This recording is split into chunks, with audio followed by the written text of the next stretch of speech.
J'ai été diplômée en 2005, j'ai travaillé 9 mois, une petite année presque en libéral. Et je suis arrivée ici au départ juste pour voir un petit peu ce qui s'y passait. Puis finalement, depuis 15 ans, j'y suis restée.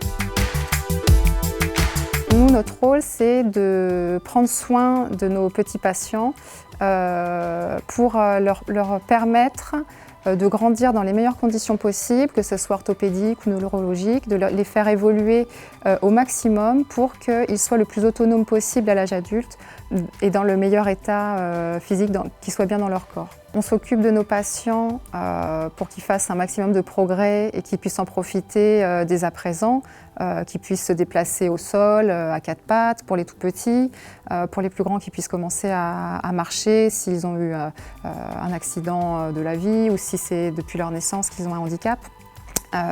Mais on travaille aussi pour le long terme, c'est-à-dire que ce qu'on vise, c'est que nos patients, qui peuvent être encore petits, arrivent à l'âge adulte dans les meilleures conditions possibles pour qu'ils aient la meilleure autonomie possible et un maximum de chance à l'âge adulte. Il y a la croissance et il y a toute la plasticité cérébrale qui fait que quand on est petit, on a plus de chances d'évoluer favorablement. Voilà. Donc on a une mission assez importante pour les enfants. On est amené à recevoir ici des patients porteurs de pathologies qui peuvent être très rares, avec des rééducations qui peuvent être très techniques, spécifiques, mais adaptées systématiquement à l'âge du patient et à sa personnalité. Et du coup, ça fait qu'on construit des rééducations très riches. Les patients, on va les suivre sur des temps plus ou moins longs. Ça peut être des séjours de 3-4 mois en fonction des interventions qui ont été pratiquées. Mais ça peut être aussi un suivi sur plusieurs années, des enfants qui sont scolarisés sur place et du coup qu'on peut suivre 4, 5, 6 ans, qu'on les voit grandir et évoluer et, voilà, et on partage leur vie, quoi. Il y a une relation qui se crée avec eux évidemment, mais aussi avec leur famille, une relation de confiance, du partage et on partage aussi un petit peu les inquiétudes qu'ils peuvent avoir et les joies qu'ils peuvent vivre avec l'évolution de leur enfant. On n'est pas tout seul face à notre patient. On peut échanger au sujet des patients quand on a des doutes, on peut partager nos expériences, partager nos formations. Et puis c'est aussi au niveau personnel, le fait de ne pas être tout seul et d'échanger avec des collègues.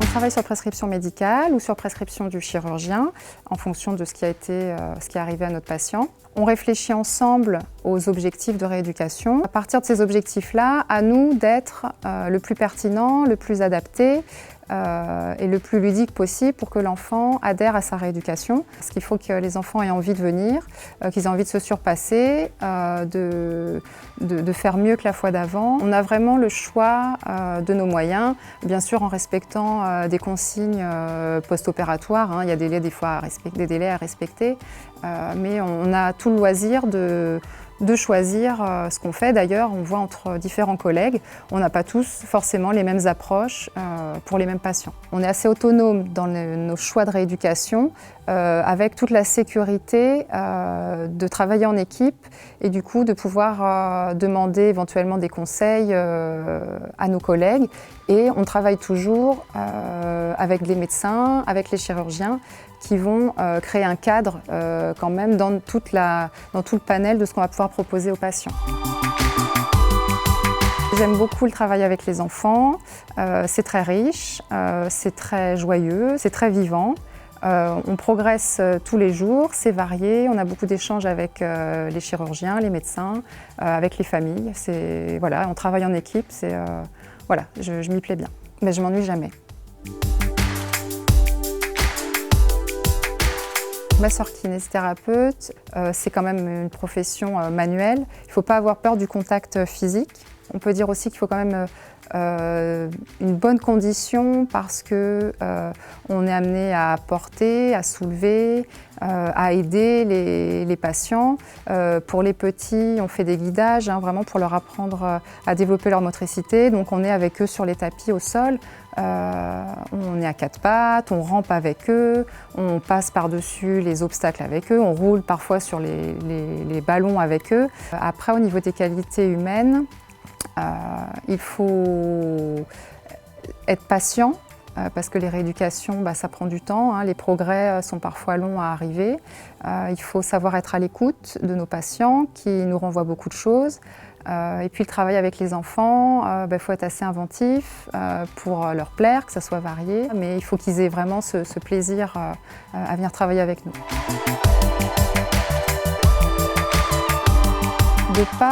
De pas se laisser effrayer par la difficulté du recrutement, par le concours,